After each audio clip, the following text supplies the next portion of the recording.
Hello मित्रों, स्वागत है आपका अपने YouTube channel unique facts with अनपल सर पे। जैसा कि आप जानते हैं कि मैंने पिछले वीडियो में समाज को काफी अच्छे से बताने का प्रयास किया है।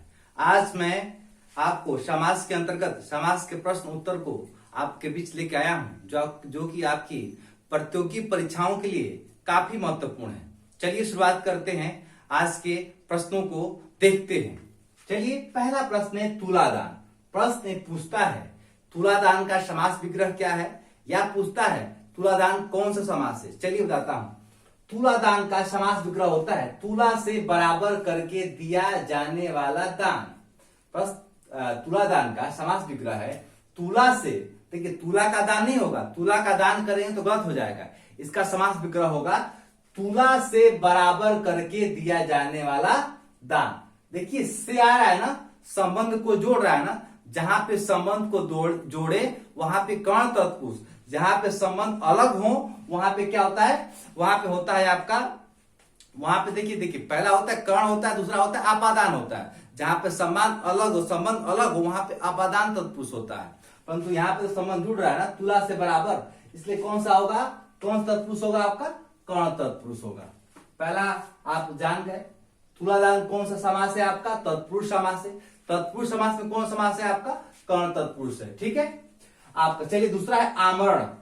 देखिए, इस पे हम ध्यान देते हैं। पहला जो इसका पद है, पहला पद क्या है आपका, ये उपसर्ग आ है लगा हुआ है, और ये इसलिए ये क्या है आपका, अव्ययी भाव समास है। क्योंकि मैं बताया था अव्ययी भाव समास का या तो उसका पूर्व पद प्रधान होगा, या पहला पद आपका उपसर्ग होगा, या पहला पद आपका अव्यय होगा। देखिए, यहाँ पे पहला पद आपका क्या है, उपसर्ग आ लगा हुआ है, तो यहाँ पे इसलिए क्या हो गया, आमरण हो गया है। आमरण का समास विग्रह क्या होता है, मरण तक। और कौन सा समास है आपका, अव्ययी भाव समास है। 3-4 प्रश्न बनते हैं, तीनों बता दिया आपको। अगला है यथाक्रम। देखिए, इसमें पहला पद क्या है, पहला पद है आपका, ये आपका अव्यय है। यथा क्या है, अव्यय है और उपसर्ग भी है, तो दोनों आपका मिल गया है। इसमें पहला पद प्रधान भी है, यथाक्रम अर्थात इसका विग्रह क्या होगा, क्रम के अनुसार। यदि इसका विग्रह पूछे तो बताएंगे क्रम के अनुसार। यदि पूछे कि कौन सा समास है तो बताएंगे आपका अव्ययी भाव समास है। ठीक है। अगला है रामायण। इस पे है आपका विग्रह करेंगे तो होगा राम का अयन, और इसका पूछेगा कौन सा समास है तो बताएंगे आपका तत्पुरुष समास है। यदि पूछा तत्पुरुष समास में कौन समास है तो बताएंगे आपका संबंध तत्पुरुष है। अगला है तिल चट्टा। देखिए, इसका समास विग्रह है तिल को चाटने वाला, अर्थात क्या होगा, चाटने वाला, अर्थात क्या होगा, तिल चट्टा होगा। ठीक है। कौन सा है आपका, देखिए यहाँ पे को लगा हुआ है ना, जहां जानते हैं कि पूर्व पद और उत्तर पद के बीच में उत्तर पद प्रधान हो। देखिए, जिस समास का उत्तर पद प्रधान हो परंतु पूर्व पद और उत्तर पद के बीच में को विभक्ति का लोप हो उसे क्या कहते हैं, कम तत्पुरुष कहते हैं। ठीक है। तो आप जानते हैं क्या हो गया, तिलचट्टा कौन सा हो गया, तत्पुरुष हो गया। तत्पुरुष पे कौन सा समास हो गया, कम तत्पुरुष हो गया। चलिए, अगला हरफन मौला। ये बहुत ज्यादा बार पूछा गया है। यदि पूछा जाए कि, यदि कहा जाए कि विराट कोहली हरफन मौला खिलाड़ी है, तो उसको यदि आपको पूछा है कि हरफन मौला का समास विग्रह क्या होगा, तो बहुत लोग फंसते हैं। आज आप जान जाइए, हरफन मौला का होता है हर फन में मौला। मौला का अर्थ होता है निपुण। जो हर आपके फन में, हर कला में आपका निपुण हो उसी कहते हैं हरफन मौला। देखिए, यहाँ पे में आ रहा है, जहां पे में विभक्ति का लोप हो वहां पे क्या होता है, अधिकरण तत्पुरुष होता है। यहाँ पे क्या हो जाएगा, अधिकरण हो जाएगा। अगला है बार बार। देखिए, यहाँ पे होगा, यहाँ पे बार बार का होगा हर बार, अर्थात की अव्ययी भाव समास। क्योंकि मैंने बताया था कि जहां पे दो शब्दों की आवृत्ति हो, देखिए यहाँ पे बार बार आया है ना, तो वहां पे क्या होता है, अव्ययी भाव समास होता है। अगला है कृष्णार्पण, अर्थात कि कृष्ण के लिए अर्पण। यहाँ पे देखिए के लिए व्यक्ति का लोप हुआ है, इसलिए कौन सा है, संप्रदान तत्पुरुष है। ऐसे पूछे कृष्णार्पण कौन समास है तो बस बताना आपको तत्पुरुष समास है। यदि पूछे तत्पुरुष समास में कौन समास है बताएंगे आपको संप्रदान तत्पुरुष। अगला है गौरी शंकर। देखिए, इसका हम विग्रह करेंगे तो निकलेगा गौरी और शंकर। क्या निकलेगा, गौरी और शंकर। तो कौन समास है आपका, द्वंद्व समास है। यदि पूछे आपसे जलज, जलज कौन सा समास है बताएंगे जल से उत्पन्न होने वाला, अर्थात भगवान शंकर को कहते हैं। देखिए, जिस समास का कोई भी पद प्रधान ना हो परंतु दोनों पद मिलकर किसी तीसरे पद की ओर संकेत कर, देखिए शंकर की ओर संकेत कर रहा है, अर्थात कौन सा समास है आपका, बहुब्रीहि समास है। आशा करता हूं कि आप 10 प्रश्न देखे होंगे। चलिए 10 और महत्वपूर्ण प्रश्न देखते हैं जो कि आपके आपके परीक्षा के लिए बहुत महत्वपूर्ण है। चलिए हमारे साथ बन रहिए और अंत तक वीडियो को देखिए। यदि मेरा वीडियो आपको पसंद आता हो तो लाइक, शेयर और सब्सक्राइब करना बिल्कुल भी ना भूलें। चलिए और भी मैं प्रश्नों को बताता हूं जो आपकी परीक्षा के लिए काफी महत्वपूर्ण है। चलिए अगला प्रश्न है मित्रों, अगला प्रश्न पूछा गया है लौह पुरुष। लौह एक ही में होता है, लौह पुरुष। अगला है आपका अन्याय। अगला है आपका दीनानाथ। अगला है आपका धनु बाण। चलिए देखते हैं इसका होगा, लौह पुरुष का होगा लौह के समान पुरुष, होगा नौ न्याय। इसका होगा दीनों का नाथ। इसमें होगा धनु और बाण। देखिए मैंने पहला बताया कि लौह पुरुष में, लौह पुरुष कौन सा समास है, तो आपको देखिए पहले इसको समास विग्रह देख लीजिए। लौह पुरुष समास विग्रह क्या है? लौह के समान पुरुष। कुछ लोग कहेंगे कि सरदार वल्लभ भाई पटेल को भी लौह पुरुष कहेंगे।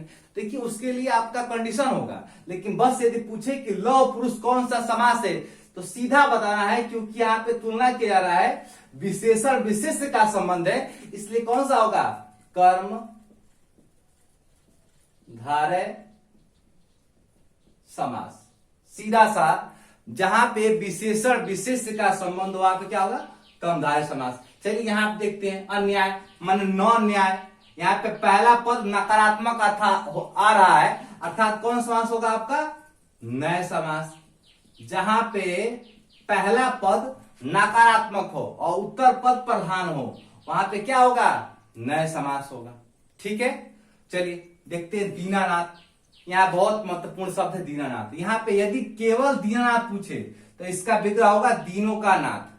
यहाँ पे क्या हो जाएगा? यहाँ पे का है, देखिए तो हो जाएगा का के की संबंध तत्पुरुष हो जाएगा, तत्पुरुष।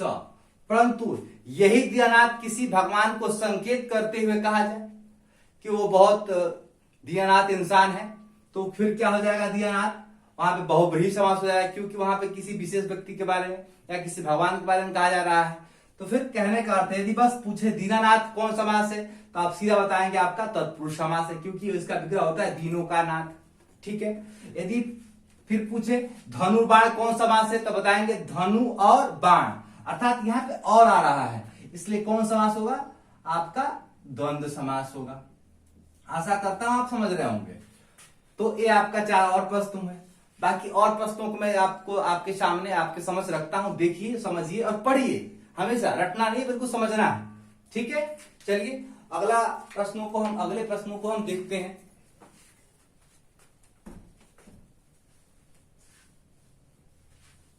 अगले प्रश्नों को हम देखते हैं जो कि आपके परीक्षा के लिए बहुत महत्वपूर्ण है। देखिए पहला है प्रश्न, फिर पूछा गया है चंद्रशेखर। चंद्रमौली भी पूछता है, जिसके सर पे चंद्रमा हो, अर्थात भगवान शंकर बहुब्रीहि समास है। चंद्रशेखर देखिए, अनायास देखिए, फिर है अष्टाध्यायी पूछा गया है, अष्टाध्यायी पूछा गया है, फिर दही बड़ा पूछा गया है, चतुर्भुज पूछा गया है, चतुर्भुज पूछा गया। चलिए इस चारों को हम देखते हैं। देखिए चंद्रशेखर, इसका विग्रह होगा चंद्र है जिसके शिखर पे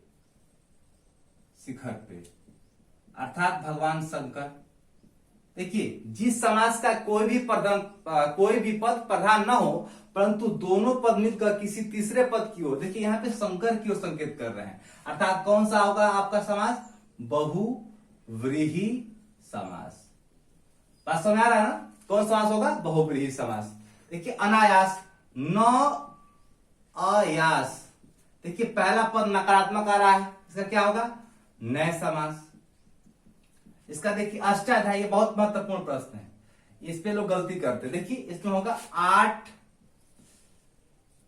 अध्याय, चाहे अष्ट चाहे 8, एक बात देखिए, का समूह।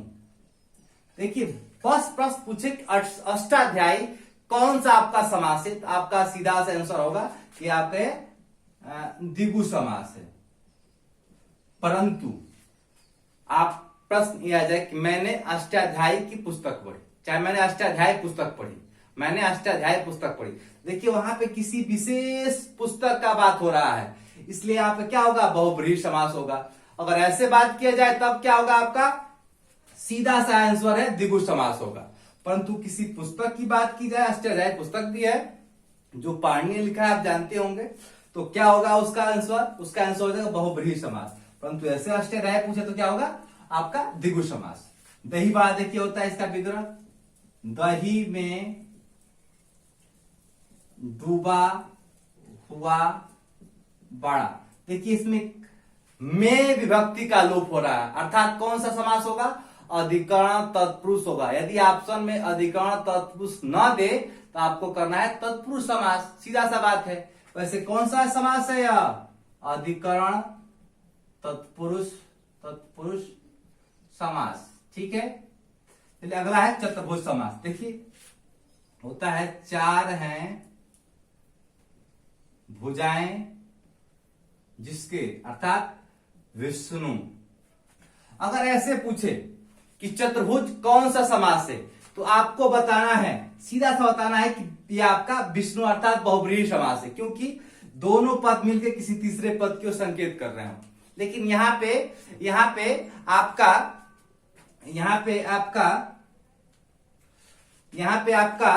देखिए, यहाँ पे आपका 4 भुजा है, यहाँ पे आपका क्या होगा? ध्यान देते हैं।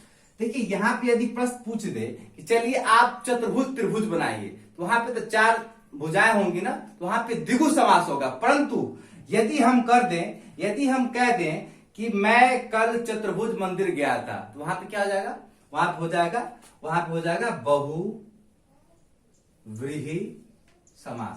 देखिए 4 है भुजाएं जिसके अर्थात भगवान विष्णु। यदि भगवान विष्णु की बात करेगा तो फिर क्या होगा? बहुव्रीहि समास होगा। यहाँ पे क्या होगा? बहुव्रीहि समास होगा। परंतु यही कह दे कि मैं चलिए राम ने चतुर्भुज त्रिभुज बनाया, तो वहां पे चतुर्भुज 4 भुजाएं होंगी ना, तो वहां पे क्या हो जाएगा? आपका वहां पे हो जाएगा द्विगु समास। आशा करते हैं कि आप सारे प्रश्नों को बहुत अच्छे से पढ़े होंगे। चलिए मित्रों, हम अगले वीडियो में मिलेंगे किसी विशेष टॉपिक के साथ। तब तक के लिए हमें इजाजत दीजिए। जय हिंद।